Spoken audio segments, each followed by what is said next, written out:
क्या हाईजैकर्स भी इमोशनल होते हैं? हाईजैक जब होता है तो असल में होता क्या है? फ़्लाइट के अंदर, फ़्लाइट के बाहर नेता क्या करते हैं, बाकी एजेंसियां क्या करती हैं? नेपाल के काठमांडू से दिल्ली आ रहे इंडियन प्लेन को हाईजैक करके अफ़गानिस्तान के कंधार ले जाया गया था, ये हम सब जानते हैं। लेकिन हाईजैक के उन दिनों में असल में क्या क्या हुआ था, ये कहानी आपको नेटफ्लिक्स की ये वेब सीरीज़ दिखाती है। और क्या बखूबी दिखाती है, और ऐसा दिखाती है कि एक बार जब आप ये सीरीज़ देखना शुरू करते हैं तो आपका दिमाग हाईजैक हो जाता है और सीरीज ख़त्म होने के बाद इस हाईजैक से बाहर आता है। ये कहानी हम सब जानते हैं कि एक भारतीय विमान को हाईजैक की कहानी जो नेपाल के काठमांडू से दिल्ली आ रहा था। IC-814 को हाईजैक करके कैसे अलग अलग जगह ले जाया गया और फिर आखिरकार वो प्लेन अफ़गानिस्तान के कंधार पहुंचा। इस प्लेन में सवार सारे यात्रियों को बचाया गया, सिर्फ एक को छोड़कर। एक कमरे में नासिरुद्दीन शाह, पंकज कपूर, अरविंद स्वामी, कुमुद मिश्रा, दिव्येंदु भट्टाचार्य जैसे दिग्गज मौजूद हैं। एक ही सीन का हिस्सा हैं, ये आप आपस में ही कमाल हैं।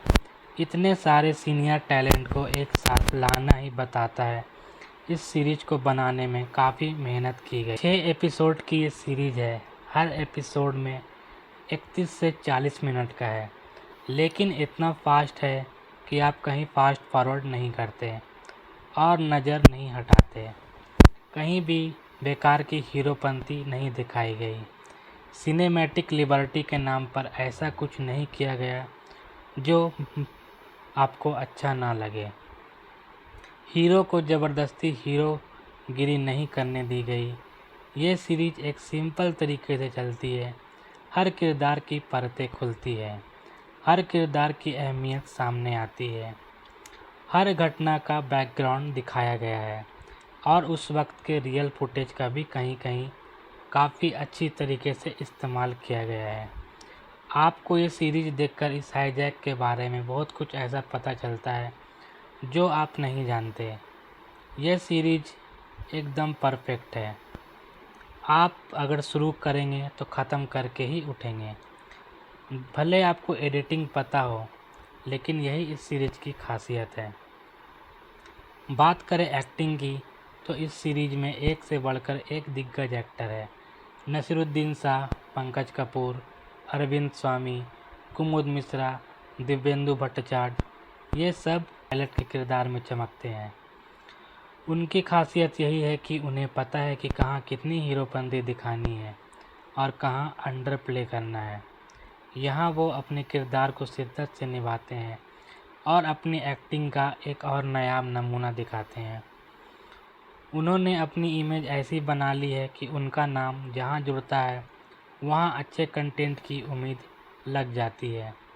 एयर होस्टेस के किरदार में राजकुमार राव की पत्नी पत्रलेखा लाजवाब है। एक हाईजैक प्लेन की एयर होस्टेस पर क्या गुजरती है, ये इस किरदार को देखकर समझा जा सकता है। उसे अपनी जान बचानी है, लेकिन अपने यात्रियों की जान की फिक्र है। वो अपने यात्रियों का खून तक साफ करती है। उन्होंने अपने रोल को काफ़ी अच्छे तरीके से निभाया है। धीरे धीरे पत्रलेखा अपने लिए एक अलग मुकाम भी बनाती जा रही हैं। इस शो को अनुभव सिन्हा ने डायरेक्ट किया है और अनुभव का अनुभव यहाँ साफ दिखता है। उनकी रिसर्च, उनकी मेहनत, इतने सीनियर एक्टर्स को साथ लाना और ऐसी सीरीज़ बनाना जिसकी कहानी पहले से पता है, लेकिन आपको उसमें कुछ ऐसा दिखाना है जो दर्शक देखकर चौंक जाए, ये एक अच्छा डायरेक्टर ही कर सकता है। अनुभव को यहाँ पूरे नंबर मिलते हैं। कुल मिलाकर ये वेब सीरीज़ आपको ज़रूर देखनी चाहिए। ये काफ़ी इंटरेस्टिंग है। मेरी तरफ से इसे मिलेगा 4 स्टार्स। Thank you.